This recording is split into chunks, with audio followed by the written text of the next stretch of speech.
नमस्कार, मैं हूं आपके साथ प्रदीप आजाद। हिंदुस्तान में नई हुकूमत के लिए जो जोर आजमाइश का दौर जारी है।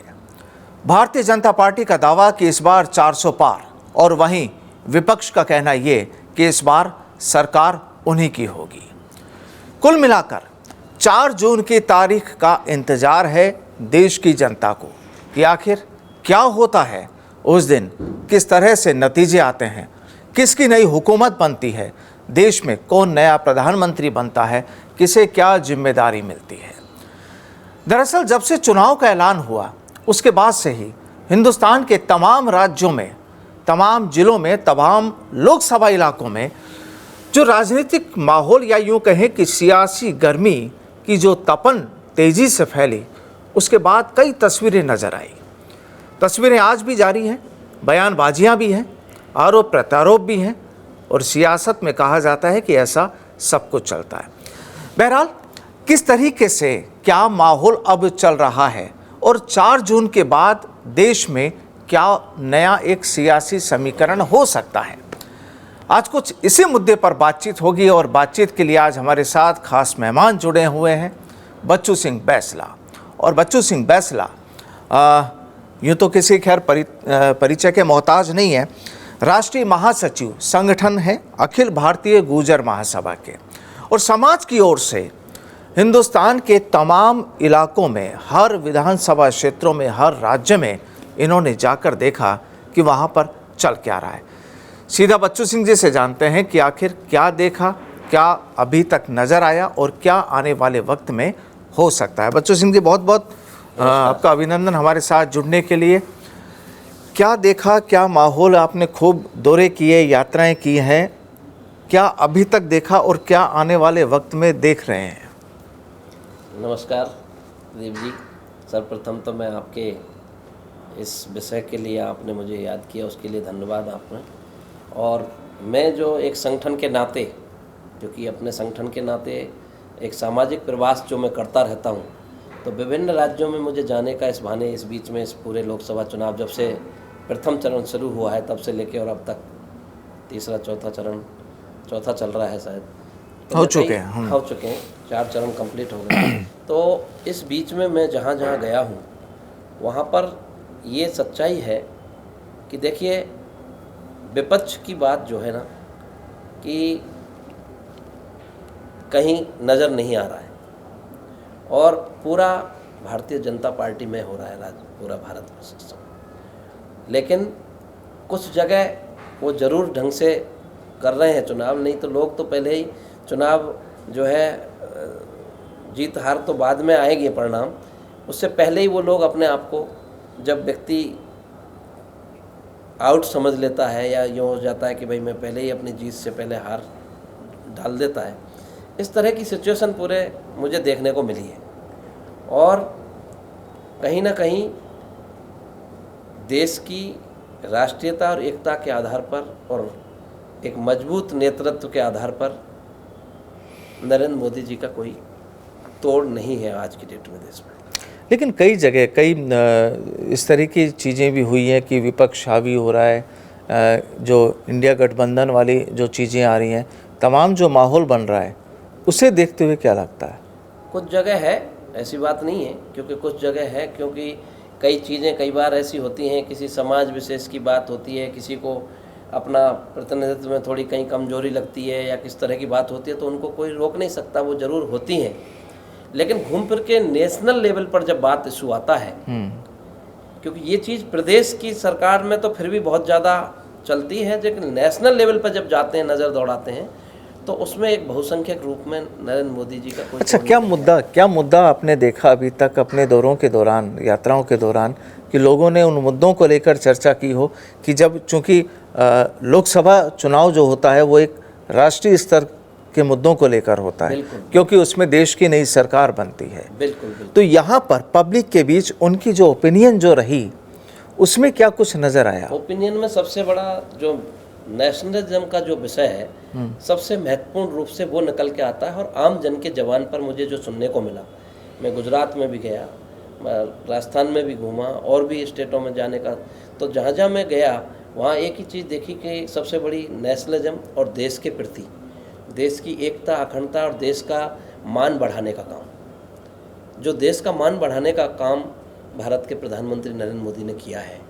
वो बात लोगों के जहन में बिल्कुल घुसी हुई है। चाहे वो कैंडिडेट से नाराज भी होंगे, किस प्रत्याशी के, कौन प्रत्याशी चुनाव लड़ रहा है, उस बात को उन्होंने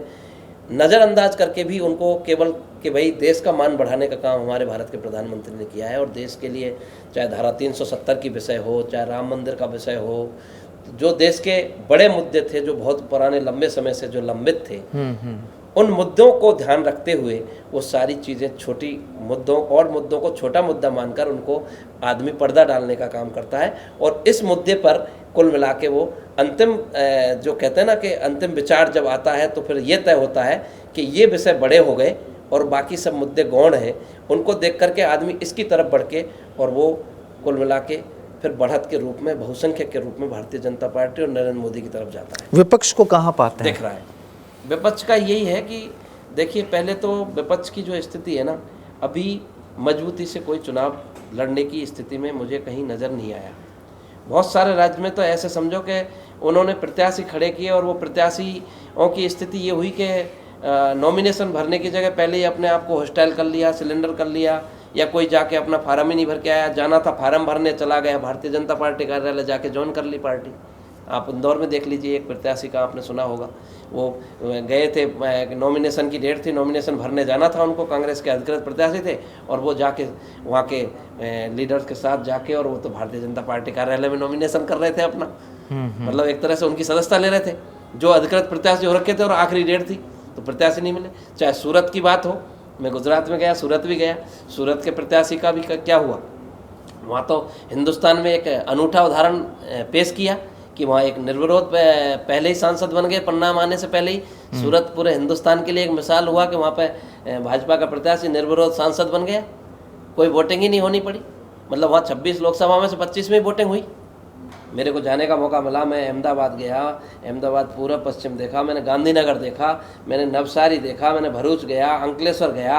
आपके बारडोली गया, जो बिल्कुल आदिवासी बेल्ट है, कंप्लीट आदिवासी बेल्ट, जहाँ पर ट्राइबल का ही सबसे ज़्यादा बोलबाला है और ट्राइबल ही वहाँ पे सीट रिजर्व भी है, और वहाँ भी मैंने देखा। तो वहाँ केवल देश के मुद्दों के ऊपर लोग चुनाव लड़ रहे हैं, और विपक्ष की जो है वहाँ भूमिका इतनी नज़र नहीं आ रही कि वो मतलब लड़ने की जगह उनको बहुत बड़े मार्जिन का डिफरेंस से वो चुनाव जीतने,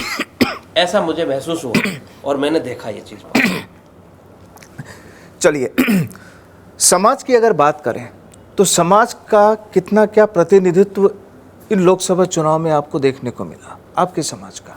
मैं वही बात अभी बात करता हूँ। समाज की बात भी, हमारा जम्मू कश्मीर से कन्याकुमारी और आसाम से गुजरात, पूरा हिंदुस्तान में हम संगठन का रन करते हैं। और मैं राष्ट्रीय संगठन महासचिव होने के नाते ये बड़ा स्पष्ट बिल्कुल कहना चाहता हूँ, ये बिल्कुल क्लियर है कि जितनी बड़ी हमारी आबादी है देश के अंदर, उतना बड़ा हमको जो प्रतिनिधित्व मिलना चाहिए, वो हमारी समाज आज हमारे अपने आप को महसूस करती है कि हमारा वो अपेक्षित हमको हमारा प्रतिनिधित्व नहीं है। चाहे देश की बात हो, चाहे प्रदेश की बात हो, इसमें कोई दो राय नहीं है, क्योंकि उसमें कहने में कोई शक नहीं होना चाहिए। जो अपनी बात नहीं बताएगा तो फिर अपने को, सामने वाले को कैसे पता लगेगा। लेकिन उसके बावजूद भी प्रदीप भाई, ये सच्चाई है कि उसके बावजूद भी, क्योंकि जो बात आती है देश की एकता और अखंडता, राष्ट्रीयता की बात पर,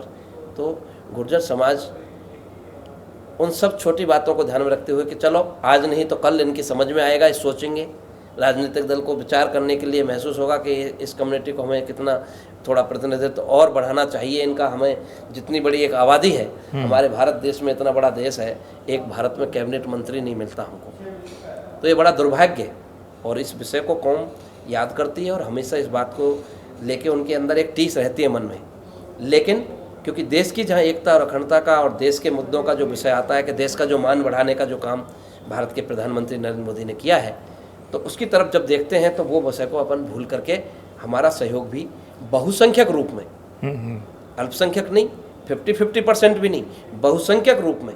भारी संख्या में गुर्जर समाज पूरा हिंदुस्तान में कई बार विरोध, भारतीय जनता पार्टी के लिए मतदान करने, कई बार विरोध किसी से पीछे नहीं रहा है, कई बार विरोध भी देखने को मिलता है। मैं वही कह रहा हूँ, उसका रीजन वही है कि प्रतिनिधित्व की बात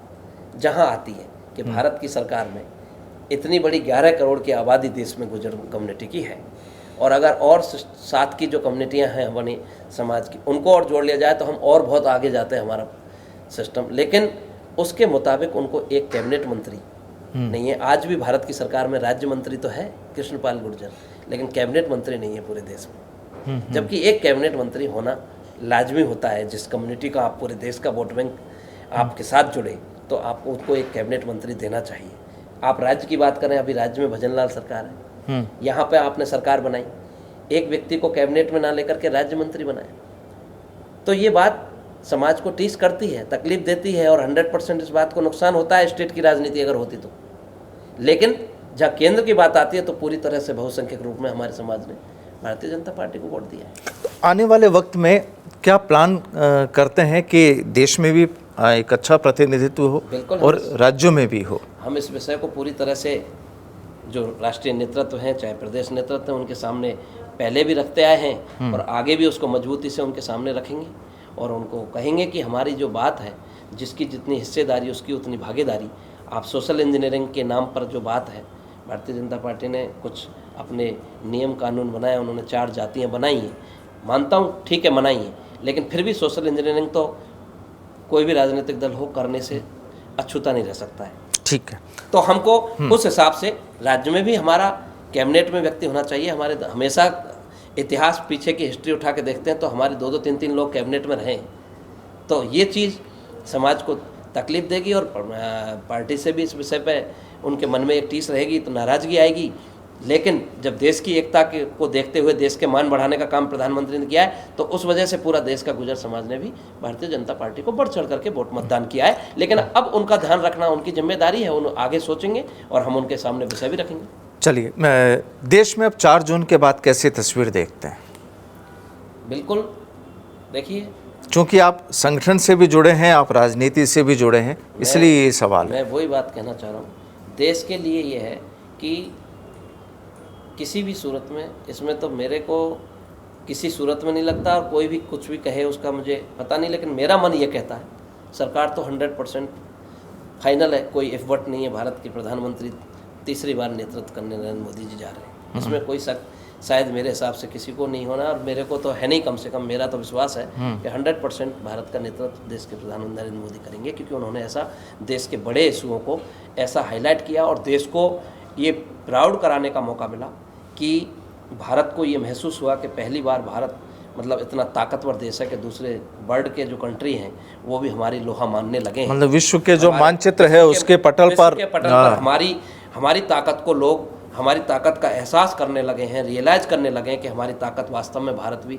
एक इतना पावरफुल देश है कि हमको उसको हल्के में नहीं देख सकते हैं। तो वो काम भारत के प्रधानमंत्री नरेंद्र मोदी ने हमारा नेतृत्व देके ऐसा एहसास कराने का काम किया है, चाहे वो किसी भी तरह से कोई भी सोचे, कुछ भी बोले, चाहे विपक्ष बोले, लेकिन ये वाकई में उन्होंने देश की ताकत का एहसास कराया है और उस एहसास का उनको रिजल्ट भी और उनको उस चीज़ का माइलेज भी मिल रहा है देश में। इसी बात को देखते हुए चाहे कोई भी कम्युनिटी है, वो 100% ही सबसे बड़ा माइलेज लेने का अगर भारतीय जनता पार्टी को आज की डेट में सबसे बड़ा है तो वही है कि उन्होंने देश का मान बढ़ाने का जो काम किया है, इसलिए उनको सबसे बड़ा माइलेज आज मिल रहा है। क्या और चीज़ें हो सकती हैं 4 जून के बाद, जब नई सरकार 4 जून के बाद जब बहुत सारी चीज़ें उन्होंने जो है देश से जो इस तरह की चीज़ें थी जिनको हटाने का या ख़त्म करने का काम किया है, आने वाले समय पर शायद कुछ और चीज़ें जो छोटी मोटी और बीमारियाँ बची हैं, हमारी उम्मीद है और हर भारतवासी की उम्मीद है कि एक बड़ा जो बीमारियां हैं उनको भी और जो है ख़त्म करने का काम करेंगे और भारत को एक ताकतवर और मजबूत देश के रूप में उभारने का, पूरे देश को एक गर्व करने का ऐसा हमको शायद महसूस होता है कि और एक गर्वान्वित करने का काम करेंगे भारत के प्रधानमंत्री। क्या लगता है इस सरकार में अब जो नई सरकार जो बनेगी वहाँ पर कुछ नए चेहरों को भी मौका देना चाहिए? बिल्कुल, इसमें कोई शक नहीं है, ये 100% है। ये तो बदलाव आपको प्रदेश की राज्य सरकार से भी शुरुआत हो गई बहुत बड़े लेवल, क्योंकि जहाँ हम बैठे हैं इसी से शुरुआत करते हैं। एक बहुत बड़ा बदलाव आने वाला है और कुछ नए चौंकाने वाले नाम आपको एकदम यंग ब्लड्स लोग जो है भारत की कैबिनेट में शामिल होने जा रहे हैं, ऐसा आपको देखने को पक्का मिलेगा। उस दिन 4 जून के बाद जब आप कैबिनेट का शपथ ग्रहण देखेंगे तो उसमें आपको बिल्कुल न्यू यंग ब्लड्स और नए चेहरे आपको देखने को भारत के कैबिनेट में प्रधानमंत्री की में स्थान। विपक्ष कहाँ होगा? विपक्ष तो अभी आज की स्थिति में तो विपक्ष की स्थिति बहुत चिंताजनक है, क्योंकि वो अपना ढंग से अपने सिस्टम को ही चला नहीं पा रहे हैं और अपनी व्यवस्था को प्रॉपर नहीं चला पा रहे हैं। उनके नेताओं, आप देखो क्या हाल हो रहा है, वो सब छोड़ छोड़ के पार्टियां चले गए। तो अभी तो हालात बहुत ख़राब हैं। 4 जून के बाद ज़रूर कुछ बड़े बदलाव आने चाहिए। इधर के नेतृत्व, जो भारत का नेतृत्व करेंगे प्रधानमंत्री जी, यहाँ भी बड़े बदलाव होंगे, तो वहाँ भी उनको शायद सीख लेके कुछ वो भी कुछ अपना बदलाव की स्थिति में जाएं। नहीं, अन्यथा आज की स्थिति में तो प्रदीप भाई ये सच्चाई है। मैं ऐसा नहीं कि मैं भाजपा से जुड़ाव है तो मैं भाजपा की बात करूंगा, या सच्चाई की बात अगर वास्तविकता में देखता है तो मैं एक समाज का संगठन महामंत्री होने के नाते तो मैं उस हैसियत से भी कहता हूं कि वास्तव में विपक्ष नाम की चीज़ बची नहीं है, ख़त्म हो गया है। विपक्ष जबकि मजबूत रहना चाहिए, अच्छे लोकतंत्र के लिए विपक्ष का मजबूत रहना भी बहुत ज़रूरी है, लेकिन वो विपक्ष बचा नहीं है। तो बहरहाल देखिए, 4 जून में अभी वक्त है, कुछ चरण बाकी हैं, वोटिंग हिंदुस्तान की जनता कर रही है, और 4 जून के बाद जो नतीजे आएंगे नई सरकार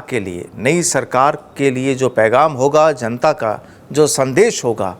वो पिटारा 4 जून को खुल जाएगा। और उसके बाद उम्मीद यही की जानी चाहिए कि वापस एक बार अच्छा नेतृत्व हिंदुस्तान को मिले, कुछ जो चीज़ें बाकी रह गई है हिंदुस्तान के विकास के लिए वो पूर्ति हो। और जिस तरीके से बच्चू सिंह जी का कहना है कि जो समाज को भी जो एक अच्छा प्रतिनिधित्व मिलना चाहिए नेशनल लेवल पर भी और स्टेट लेवल पर भी, आने वाली सरकार को वो भी सोचना चाहिए। जाहिर सी बात है कि जब एक बड़ी तादाद होती है किसी भी वर्ग की, तो उसकी उम्मीद भी होती है कि उनके लिए भी एक अच्छा मंच हो। बहरहाल आज के लिए फ़िलहाल इतना ही। बच्चू सिंह जी, बहुत बहुत शुक्रिया हमारे साथ जुड़ने के लिए।